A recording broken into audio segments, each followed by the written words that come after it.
Hey guys, welcome to this first episode in my series on Azure DevOps, formerly known as Visual Studio Team Services. In this series, we're going to be talking about the basics of Azure DevOps, which from here on out we'll just refer to as DevOps, giving you the practical knowledge necessary to find your way around and empowering you to effectively use the system. In this episode, we'll be discussing what Azure DevOps is, we'll go over a quick overview of the product, and also talk about some of the reasons why you may want to use it. So without further ado, let's jump in.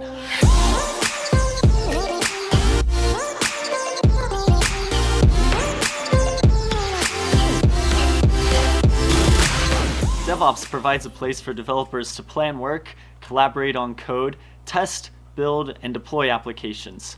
Cloud-based installations are referred to as Azure DevOps Services, while on-premises or local installs are referred to as Azure DevOps Server, which was previously known as Visual Studio Team Foundation Server, or TFS. While we'll be looking at an Azure DevOps Services, or a cloud-based installation in particular, many of the principles and much of the functionality are the same between the two installation types. So logging into our server, let's jump in and see what we've got. Once we've logged in and selected our project, we're brought to the Overview tab. Here we're presented with information regarding the project. Mine, currently having no associated README file, shows such. We have project stats on the right, as well as a list of project members.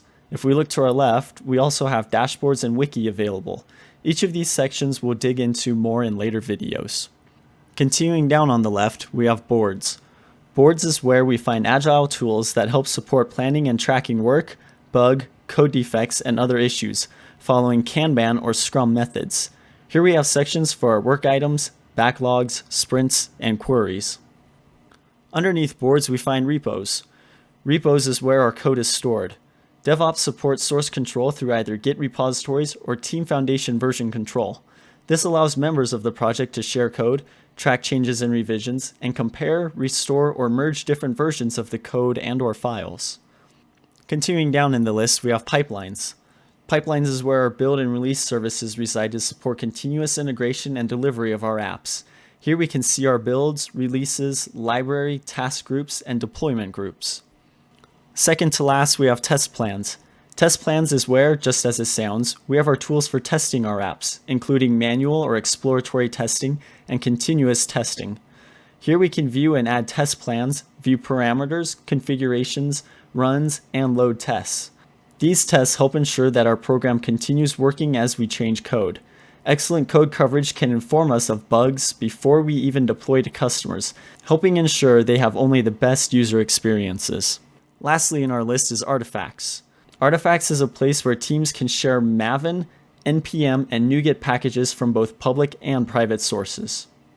Now each of those sections will have its own video describing what that section contains and how you can best use it. And you can find links to each of those videos in the description below. As something of a wrap up, I'm going to show you how to get access to one of these servers and how you can set up your first project.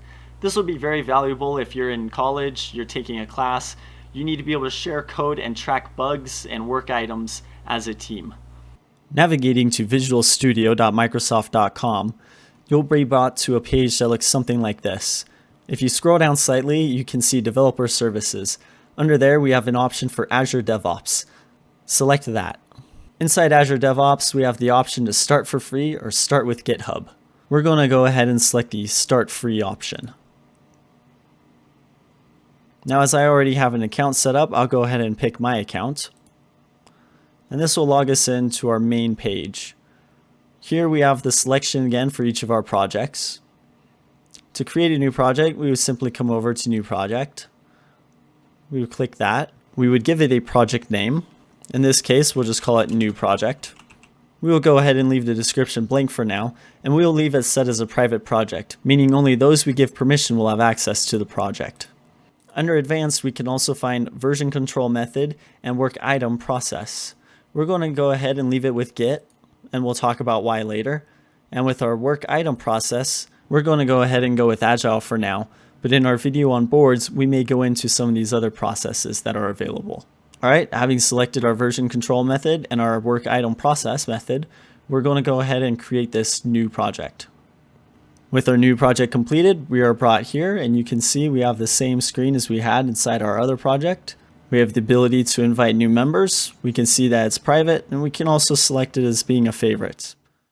Alright guys, that's going to wrap things up for this video. If you want to keep learning more about Azure DevOps, stick around, wait for the next video to start. We'll be talking about the overview, or go ahead and select which video is most appropriate for you where you're at right now. I hope you found this informative and insightful, and I'll see you guys in the next one.